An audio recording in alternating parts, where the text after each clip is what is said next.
ఎప్పుడూ సంతోషంగా, హర్షితముఖంగా ఉండేటువంటి ముఖాన్ని బాబా చూడాలనుకుంటారు, ఇష్టపడతారు. అంతేకాని టెన్షన్‌తో, ఉదాసీనతతో, బాధతో, చింతతో, దుఃఖంతో ఉన్నటువంటి ముఖాన్ని బాబా ఇష్టపడరు.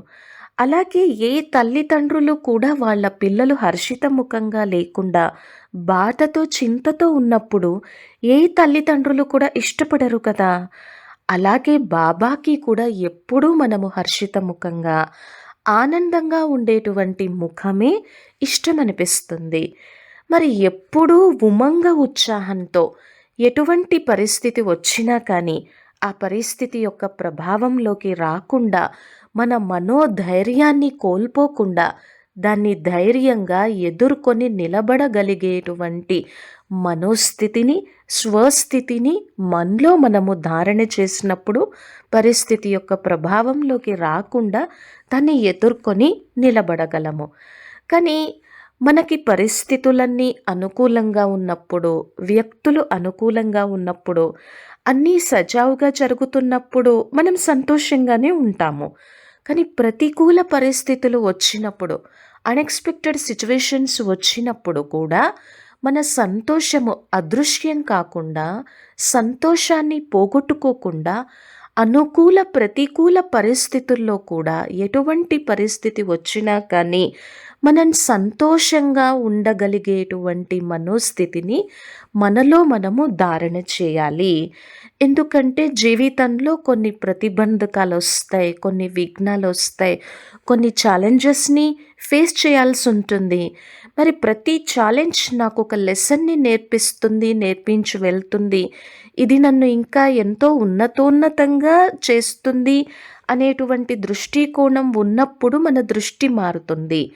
మరి ఇప్పుడు మనము అనుకూల, ప్రతికూల పరిస్థితుల్లో కూడా సంతోషాన్ని పోగొట్టుకోకుండా, సంతోషంగా ఉంటూ ఆ పరిస్థితిని క్రాస్ చేస్తూ ధైర్యంగా ఎదుర్కొని నిలబడగలిగేటువంటి శక్తిశాలి సంపన్న స్థితి లేదా అచల్ అడోల్ స్థితి మనలో మనము ధారణ చేయాలి.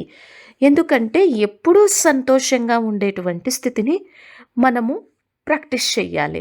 మనం సంతోషంగా లేకపోతే ఇతరులకి సంతోషాన్ని ఎలా ఇవ్వగలము?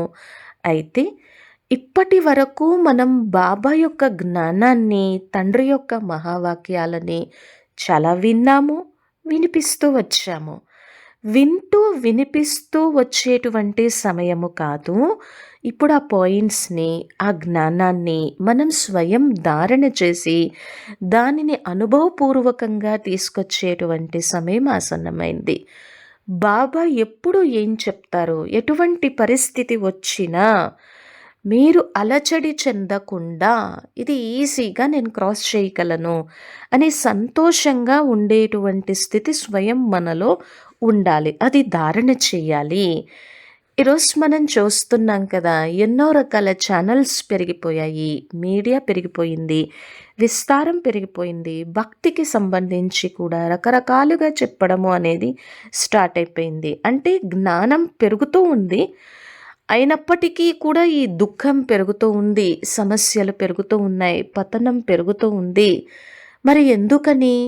వినడము, వినిపించటము కాదు, దాన్ని ప్రాక్టికల్గా మనము ధారణ చేసినప్పుడే ఈ పరిస్థితుల నుంచి మనం ఫ్రీ అవ్వగలం, ముక్త్ అవ్వగలము. ఇప్పుడు కోపము అనేది చాలా చెడ్డది. కోపంలోకి రావడం వలన, ఆవేశంలోకి రావడం వలన, మన ఎమోషన్స్ వలన మనమే నష్టపోతాము అనేది తెలుసు. ఎక్కడ కోపం ఉంటుందో అక్కడ శాంతి ఉండదు. కోపం ఉన్నటువంటి ఇంట్లో శాంతి కానీ, శీతలత కానీ ఉండదు. ఆ నీళ్లు కూడా ఆవిరైపోతూ ఉంటాయి. చక్కగా ఉన్నటువంటి, పచ్చగా ఉన్నటువంటి మొక్కలు కూడా వాడిపోతాయి, ఎండిపోతాయి. ఇట్లాంటివన్నీ మనం వింటాము, తెలుసు. కానీ ప్రాక్టికల్గా కోపంలోకి రాకుండా శాంతపూర్వకంగా ఆ పరిస్థితిని మనం ఎదుర్కొని నిలబడగలిగేటువంటి స్థితిని మనలో మనము ధారణ చేయాలి. ఎందుకంటే బాబా చెప్పేటువంటి జ్ఞానాన్ని మనం ప్రాక్టికల్గా ధారణ చేసేటువంటి సమయం ఆసన్నమైంది. ఆధ్యాత్మికత అంటే ఒక గొప్ప శక్తి. ఆధ్యాత్మికతలో ఉన్నటువంటి శక్తి మన మనస్సుని ఎంతో ఉన్నతోన్నతంగా చేస్తుంది. ఎందుకంటే జీవితంలో కొన్ని సమస్యలొస్తాయి, కొన్ని ప్రతిబంధకాలొస్తాయి, కొన్ని ఛాలెంజెస్ వస్తాయి కదా! అటువంటి సమయం కూడా రానున్నది. అయినప్పటికీ బాబా ఏదైతే చెప్తూ ఉన్నారో అటువంటి జ్ఞానాన్ని మనం ప్రాక్టికల్‌గా ఫాలో చేసినప్పుడే ఆ పరిస్థితుల నుంచి మనం ఫ్రీ అవ్వగలము. ఇప్పుడు 15 డేస్ కోసము మనము చెక్ చేసుకుందాము.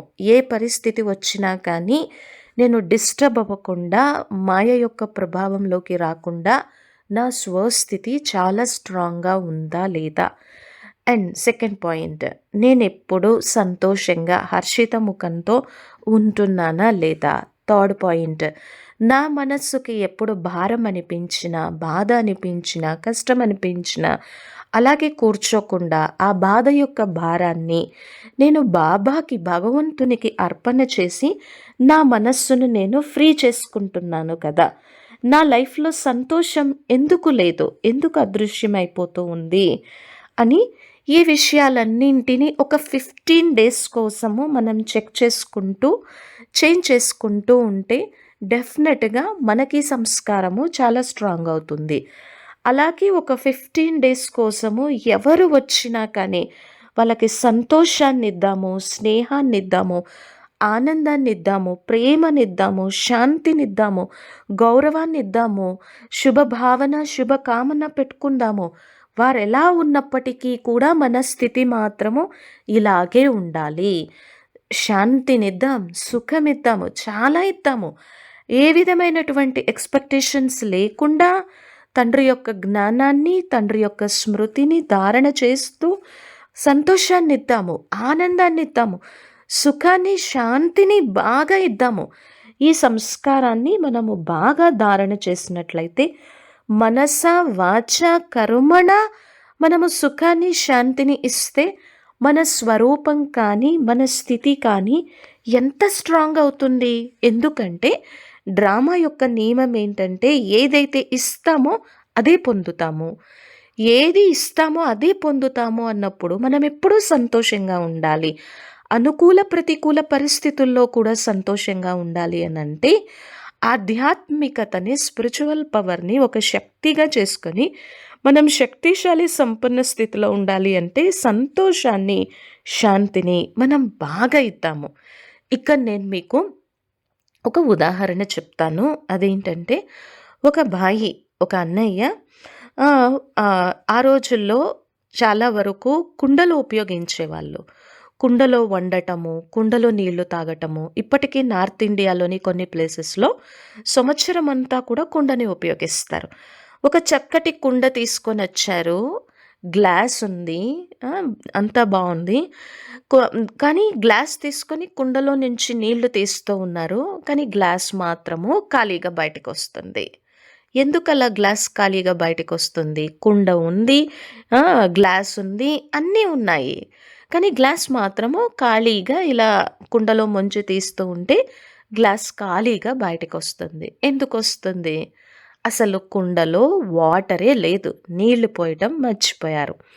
అలాగే ఈరోజు ఆత్మరూపి బ్యాటరీ అనండి, ఈ మనస్సు అనేటువంటి కుండ అనండి, ఆత్మరూపి కుండ అనండి, ఇది కూడా ఖాళీ అయిపోయింది. దీనిలో కూడా ఏ విధమైనటువంటి శక్తి లేదు. కానీ మనం ఎవరితో కనెక్ట్ అయ్యామో? మహాసాగరం, సర్వశక్తుల సాగరం, సర్వగుణాల సాగరము, ఎప్పుడు ఆనందమయంగా ఉండేటువంటి సాగరంతో మనం కనెక్ట్ అయ్యాము. ఇదే చింతన ఉండాలి, ఇదే స్మరణ ఉండాలి, ఇదే స్మృతి ఉండాలి. నా మనస్సు, నా బుద్ధి, నా హృదయము, నా దిల్, దిమాగ్ ఎవరితో కనెక్ట్ అయ్యి ఉంది? ఎవరితో జోడింపబడి ఉంది? ఆ సాగరం నుంచి నేను ఈ శక్తులన్నీ నింపుకొని నేను అందరికీ ఇస్తూ ఉండాలి. ఎందుకంటే బయట నుంచి ఎక్స్‌పెక్ట్ చేయొద్దు. ఆ ఆత్మరూపీ కుండ లేదా మనస్సు రూపీ కుండ ఖాళీగా ఉన్నాయి. ఖాళీగా ఉన్నటువంటి కుండ నుంచి నేను వాటర్ ఎలా ఎక్స్‌పెక్ట్ చేయగలను? కాబట్టి నేను ఎవరితో కనెక్ట్ అయ్యాను? సాగరంతో కనెక్ట్ అయ్యాను. బాబా నుంచి నేను తీసుకోవటము, అందరికీ పంచటము. ఎందుకంటే ఈరోజు ఏ ఆత్మరూపీ కుండలో కొన్ని బిందువులు కూడా లేవు. నేను బాబా నుంచి తీసుకుంటున్నాను, దీని మీదే ధ్యాస పెడతాను, స్మరణ చేస్తాను. ఇదే తండ్రి చెప్పేటువంటి దాన్ని లోపల విజువలైజేషన్ చేస్తాను, చేసి అందరికీ ఇస్తాను. ఎందుకంటే బాబ్దాదా ముందు, స్వయం భగవంతుడి ముందు 2 లైన్స్ ఉన్నాయి. తండ్రి నుంచి తీసుకొని అందరికీ ఇచ్చేటువంటి లైనా, ఇంకా ఎప్పుడు ఇతరుల నుంచి ఎక్స్పెక్ట్ చేసేటువంటి లైనా, ఏ లైన్లో నుంచోవాలి అనేది చాయిస్ మనదే. తండ్రి నుంచి తీసుకోవటం అందరికీ ఇచ్చేటువంటి లైన్లో ఉండాలా, లేదా ఎప్పుడూ తీసుకొని ఎక్స్పెక్టేషన్స్ చేసుకుంటూ ఇంకా నాకు అది జరగలేదు, ఇది జరగలేదు అనేటువంటి లైన్లో ఉండాలా? ఇదే మన చాయిస్. ఎందుకంటే ఒకసారి మనము బాగా స్మరణ చేద్దాం, దృష్టి పెడదాం, స్మృతిలోకి తీసుకొచ్చుకుందాం. మనకెవరు లభించారు? మనల్ని అన్ని శక్తులతో సంపన్నం చేసేటువంటి తండ్రి లభించారు. మనలో ఉన్నటువంటి గుణాలను గాయనం చేసేటువంటి తండ్రి లభించారు. మనల్ని తల మీద ఎక్కించుకొని తన హృదయ సింహాసనాధికారిగా చేసేటువంటి తండ్రి లభించారు. 21 జన్మల కోసం కాదు, 84 జన్మల కోసం కూడా మన భాగ్యాన్ని ఉజ్వలంగా చేసేటువంటి తండ్రి లభించారు. అటువంటి మహాసాగరమైనటువంటి తండ్రితో మనం కనెక్ట్ అయిపోయి అందరికీ పంచుదాం. ఈ సంస్కారాన్ని మనం ఎంత స్ట్రాంగ్గా చేసుకుంటే మన గురు గ్రహ దశ బాగుంటుంది, మన శుక్ర గ్రహ దశ బాగుంటుంది, మన గ్రహ బలం బాగుంటుంది. మన గ్రహ బలం బాగుంటే ఏ గ్రహ దోషాలు మనల్ని ఇంకా బాధ పెట్టకుండా ఉంటాయి. ఎందుకంటే మన జీవితాన్ని ప్రభుప్రసాదంగా తయారు చేసుకోవాలి. మన భాగ్యంలో లేకపోతే ఇంకా ఎక్స్పెక్ట్ చేసేటువంటి లైన్లోనే ఉంటాము. కహావత్ ఉంది కదా, దే దాన్తో చూతే గ్రహణ్, దానం చేస్తే గ్రహణం తొలగిపోతుంది, దానం చేస్తే గ్రహణం తొలగిపోతుంది. ఏ దానం చేయాలి? అవగుణాలను దానం చేయాలి కదా, వికారాలను దానం చేయాలి కదా. అవగుణాలను దానం చేసినప్పుడు మాత్రమే కదా మనం సుఖాన్ని, శాంతిని, ఆనందాన్ని, ప్రేమని చాలా సద్భావనతో బాగుండాలి అనేటువంటి భావనతో ఇస్తే ఈ గ్రహణం తొలగిపోయి ఇచ్చేటువంటి క్యూలో దేవతా స్వరూపంలో నేను ఉంటాను. ఇలాగ మన స్థితిని మనం చేసుకోగలిగితే పరిస్థితుల నుంచి మనం బాగా వాటిని హ్యాండిల్ చేయగలము అని అంటున్నారు. ఈ విషయాన్ని మనం తేలికగా తీసుకోవద్దు. బాబా చెప్పేటువంటి ఒక్కొక్క మహావాక్యాన్ని మనం తేలికగా తీసుకోకుండా చాలా సీరియస్గా దృష్టి పెట్టి విచారణ చేస్తూ ఆలోచన చేస్తూ మనం చేయాలి. ఎందుకంటే ఎవరు వచ్చినా కానీ బ్రహ్మ బాబా బాప్దాదా ఎవరు వచ్చినా కానీ ఏ సంస్కారాన్ని నేర్పించారు? ఇవ్వండి, క్షమ ఇవ్వండి, అందరినీ క్షమించండి, మనస్సులో ఏది పెట్టుకోవద్దు, దయాభావనతో ఉండండి, సహయోగాన్ని ఇవ్వండి, వీళ్ళు నావారు అనేటువంటి భావనతో ఇవ్వండి, దాతగా అయిపోండి. జన్మాంతరాలకి కూడా అన్ని ప్రాప్తి స్వరూపంతో దాతగా అయిపోండి. ఇప్పుడు ఈ సంస్కారాన్ని మనం ధారణ చేసినట్లయితే, ఇచ్చే సంస్కారాన్ని ధారణ చేసినట్లయితే గురుగ్రహ దశ పెరుగుతుంది, బలవాన్గా అవుతుంది. అయితే ఈ విషయం మీద కూడా మనం అటెన్షన్ పెట్టాలి. ఇప్పుడే చెయ్యాలి. నెక్స్ట్ మినిట్కి కూడా ఎటువంటి గ్యారంటీ లేదు, షూరిటీ లేదు. ఎందుకు పుణ్య ఖాతాని జమ చేసుకోవటంలో ఎందుకు పోస్ట్పోన్ చేయాలి? ఇప్పుడే చెయ్యాలి. ఇప్పుడే ఈ క్షణమే చెయ్యాలి. ఈ క్షణం చేయకపోతే, ఈ సంస్కారాన్ని ధారణ చేయకపోతే నేను ఎప్పటికీ చేయలేను. సూర్యుడు ఎంత వెలుగుతో, ఎంత తన కిరణాలతో ప్రకాశిస్తూ ఉంటాడు. సూర్యుడు ఎప్పుడూ కూడా పోస్ట్ చూసి, పొజిషన్ చూసి, పదవి చూసి, పేదవారా ఉన్నవారా అనేటువంటి దాంతో ఇవ్వడు కదా. అలాగే మనం ఎవరము?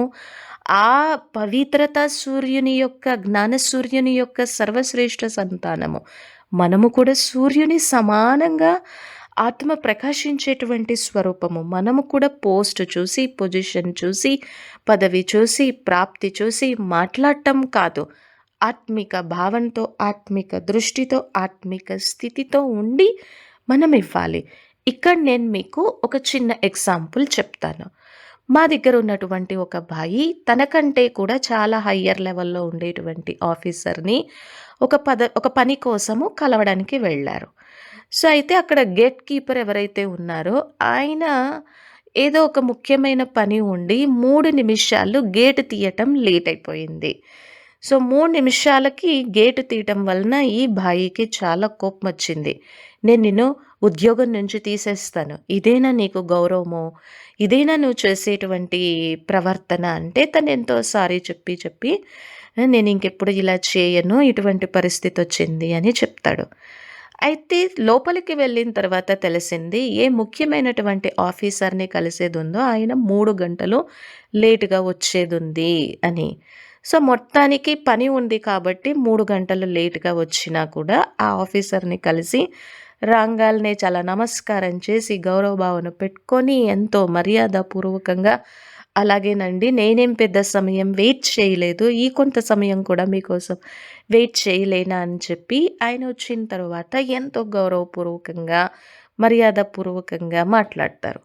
అక్కడ 3 నిమిషాలు లేట్ అయినందుకే గేట్ కీపర్ మీద అంత కోపమొచ్చింది. ఇక్కడ 3 గంటలు వెయిట్ చేసినా కూడా కోపం రాలేదు. అంటే ఇక్కడ మన సంస్కారము వ్యక్తిని చూస్తుంది. అపోస్ట్ పొజిషన్‌ని చూస్తుంది. కానీ మనం ఇచ్చేటువంటి దాతలం స్వయం భగవంతునితో, సాక్షాత్ పరమాత్మతో కనెక్ట్ అయ్యున్నాం. మనం పోస్ట్ పొజిషన్ చూడకుండా అందరి పట్ల దయాభావన, క్షమాభావన ఇవి కలిగి ఉండాలి. బాబా సమానంగా ఉండాలి. బాబా ఎప్పుడు ఎవరు ఎలా ఉన్నా కానీ పోస్ట్ పొజిషన్ చూడటం కానీ, పేదవార, షావుకార చూడటం కానీ లేనే లేదు కదా! షావుకారు రూ. 1,00,000 ఇచ్చినా, పేదవారు రూ. 1 ఇచ్చినా బాబా భావన చూసేవారు. పుణ్య ఖాతాను జమ చేసేవారు. అలాగే మనం కూడా బాబా సమానంగా ఉండాలి. భగవంతుని దర్బార్‌లో నేను ఇచ్చేటువంటి లైన్‌లో ఉంటే, ఎటువంటి పరిస్థితినైనా సరే నేను హ్యాండిల్ చేయగలిగినటువంటి తెలివి నాలో ధారణ జరుగుతుంది. మరి మన ఇంట్లో కానీ, లేకపోతే మనం ఎక్కడ ఏ ఆఫీస్‌లో వర్క్ చేస్తున్నామో అక్కడ కానీ, ఎప్పుడూ సంతోషంగా ఉండాలి. ఎప్పుడూ ఆనందంగా ఉండాలి. ఆ సంతోషం యొక్క వాతావరణమే ఉండాలి. వ్యక్తి ఎప్పుడూ కూడా సంతోషంగా ఉండాలి అనంటే, వాళ్ళని మనము నీలో ఆ లోపం ఉంది, నీలో ఈ బలహీనత ఉంది అని నిందించటం కాదు. అప్రిసియేషన్ చేయండి. అప్రిసియేషన్ చేయండి. నిజంగా అప్రిసియేషన్ చేయండి.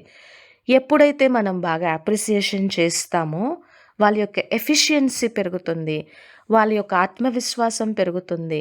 వాళ్ళు ఆ పరిస్థితిని ఈజీగా హ్యాండిల్ చేసి దాని నుంచి బయటపడగలిగినటువంటి శక్తి వాళ్ళలో ధారణ అవుతుంది.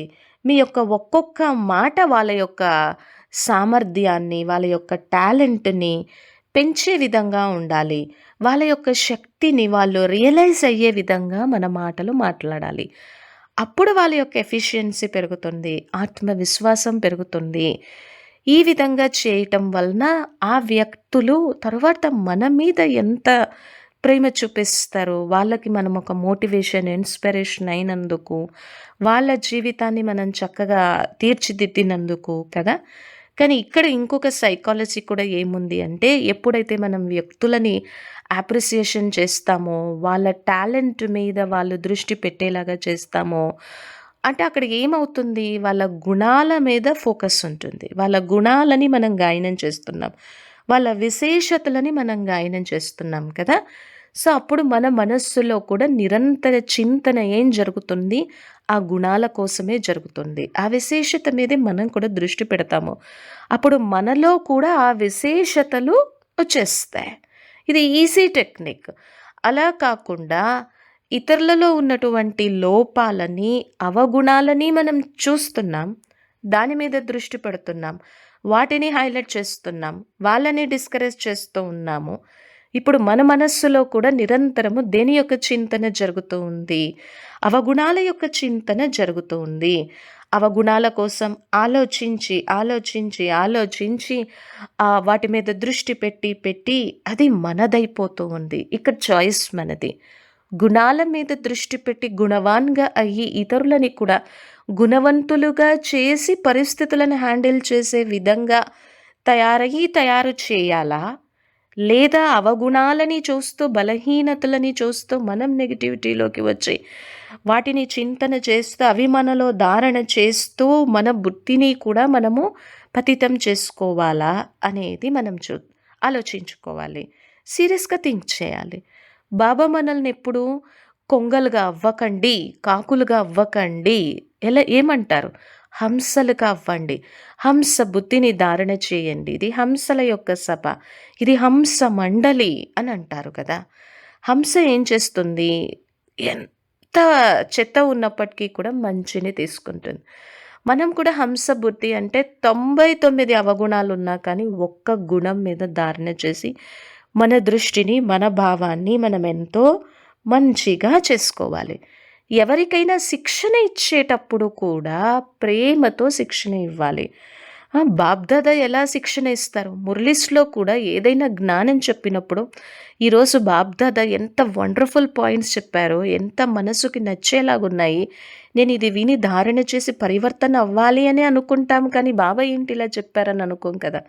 అలాగే ఇతరులకి మనం ఏదైనా శిక్షణ ఇచ్చేటప్పుడు వాళ్ళ యొక్క ఆత్మ గౌరవాన్ని హర్ట్ చేసేలాగా కాకుండా మన శిక్షణ ఇచ్చేటువంటి విధానము ఎంతో ప్రేమపూర్వకంగా ఉండాలి. వాళ్ళు మన మనస్సు తెలుసుకొని మంచి భావనతో ఉండాలి. అప్పుడు వాళ్ళ యొక్క గౌరవానికి కానీ, వాళ్ళ యొక్క మనోస్థితికి కానీ ఏ విధంగానూ హర్ట్ కాకుండా మనం మంచిగా శిక్షణ ఇచ్చినప్పుడు, ప్రేమతో మాట్లాడినప్పుడు, వాళ్ళని మనం ఇన్స్పైర్ చేస్తూ మాట్లాడినప్పుడు వాళ్ళు కూడా ఎంతో ఆనందంగా ఉంటారు. వాళ్ళ నుంచి కూడా ఆశీర్వాదాలొస్తాయి. ఎటువంటి పరిస్థితి వచ్చినా కానీ దాన్ని వాళ్ళు హ్యాండిల్ చేసి నిలబడగలరు. ఈ విధంగా పరిస్థితుల నుంచి ముక్తంగా అవ్వడానికి ఇన్ని రకాల టెక్నిక్స్. అయితే సైకలాజికల్‌గా కూడా ఎటువంటి పరిస్థితి వచ్చినా జనరల్‌గా మనం ఏం చేస్తాము అంటే యాక్సెప్ట్ చేయము. ఎందుకు నాకు ఈ పరిస్థితి వచ్చింది? ఎందుకు నాకే ఇలా వచ్చింది? అని అంగీకార భావన ఉండదు. ఎప్పుడైతే మనము యాక్సెప్ట్ చేయమో, రిజెక్ట్ చేస్తూ ఉంటామో, నిరంతరము పరిస్థితి కోసమే చింతన చేస్తూ ఉంటాము. పరిస్థితి కోసం ఆలోచించి ఏదైనా అనారోగ్య సమస్యలు ఉన్నా, ఆర్థిక సమస్యలు ఉన్నా, ఇంట్లో ఏమైనా కలహక్లేశాలున్నా దానికోసమే ఆలోచించి దాన్ని యాక్సెప్ట్ చేయకపోవడం వలన మన కంటికి, మన మనస్సుకి, మన హృదయానికి అదే పరిస్థితి కనిపిస్తూ ఉంటుంది. ఇక మనస్సంతా పరిస్థితి ఆక్యుపై అయిపోయినప్పుడు సొల్యూషన్ ఎక్కడి నుంచి వస్తుంది? కాబట్టి యాక్సెప్ట్ చేసాము, అంగీకరించాము, అయిపోయింది. ఇక దాని గురించి చింతన ఉండదు. దాన్ని ఎలా సాల్వ్ చేయాలో మనకే అర్థమవుతుంది. ఇది చేసి చూడండి, అంగీకరించండి. ఆ పరిస్థితి ఎలా ఎదుర్కోవాలో, దాని నుంచి ఎలా ముక్తం అవ్వాలో మన మనస్సుకి సొల్యూషన్ దొరుకుతుంది. ఇంకా నేను భరించలేనటువంటి బాధ అనిపిస్తుంది, కష్టం అనిపిస్తుంది. మనకి సాక్షాత్ పరమాత్మ తోడుగా ఉన్నారు. చేయించేటువంటి తండ్రి తోడుగా ఉన్నారు. ఈ బాధ్యతల భారాన్ని, ఈ గంపని, ఈ మూటని ఆయనకు అప్పగించి, ఈ పరిస్థితి ఉంది అని ఆయనకి చెప్పి లెటర్ రాసి చాలా సహజంగా, చాలా హర్షితముఖంగా మనం సొల్యూషన్ ఫైండ్ అవుట్ చేయాలి. ఇంకా సాక్షిభావం, ఈ పరిస్థితి నాకొచ్చింది, ఈ పరిస్థితిని నేను ధైర్యంగా ఎదుర్కొని నిలబడాలి. అంతేకాని పరిస్థితి కోసమే చింతన చేస్తూ దానిలోనే మునిగిపోయి ఎమోషన్స్‌కి గురి అయిపోయి, ఎమోషన్స్ మీద కంట్రోల్ లేకుండా మన మనోస్థితిని డిస్టర్బ్ చేసుకొని మనలో ఉన్నటువంటి ఆత్మవిశ్వాసాన్ని కానీ, ధైర్యాన్ని కానీ, వివేకాన్ని కానీ కోల్పోకుండా దాన్ని ఎలా హ్యాండిల్ చేయాలో మనం నేర్చుకోవాలి. ఈ విధంగా పరిస్థితుల నుంచి మన మనస్సుని ఏ విధంగా ఫ్రీ చేసుకొని, ఆ పరిస్థితి వచ్చినప్పుడు కూడా ఏ విధంగా ధైర్యంగా ఎదుర్కొని నిలబడగలిగి, మనలో ఆ దాన సంస్కారాన్ని వృద్ధి చేసుకుంటూ బాబా చెప్పినటువంటి జ్ఞానాన్ని ప్రాక్టికల్‌గా ధారణ చేసి చూపించేటువంటి స్థితి ఆసన్నమైంది. బాబా మురళీస్‌లో కూడా చెప్తూ ఉంటారు కదా! ఈ బ్రహ్మ బాబా ఎటువంటి పరిస్థితిని చూడలేదు, ఎన్ని ఎదుర్కోలేదు, ఎన్ని నిందలు తినలేదు, ఎంత సహించలేదు, దాదీలు ఎన్ని ఎదుర్కోలేదు, ఎన్ని సహించలేదు. మరి మనమందరం కూడా ఆ తండ్రి యొక్క సంతానం కదా! ఆ! కదా! కాబట్టి మనలో కూడా ఈ పరిస్థితులొచ్చినప్పుడు అనుకూల, ప్రతికూల పరిస్థితుల్లో కూడా వాటి యొక్క ప్రభావంలోకి రాకుండా ధైర్యంగా ఎదుర్కొని నిలబడగలిగేటువంటి స్థితిని నేను ఇమర్జ్ చేయాలి. ఎవరు వచ్చినా, ఎవరు వచ్చినా కానీ ప్రేమనివ్వాలి, సహయోగాన్నివ్వాలి, శాంతినివ్వాలి, బాగా ఇవ్వాలి.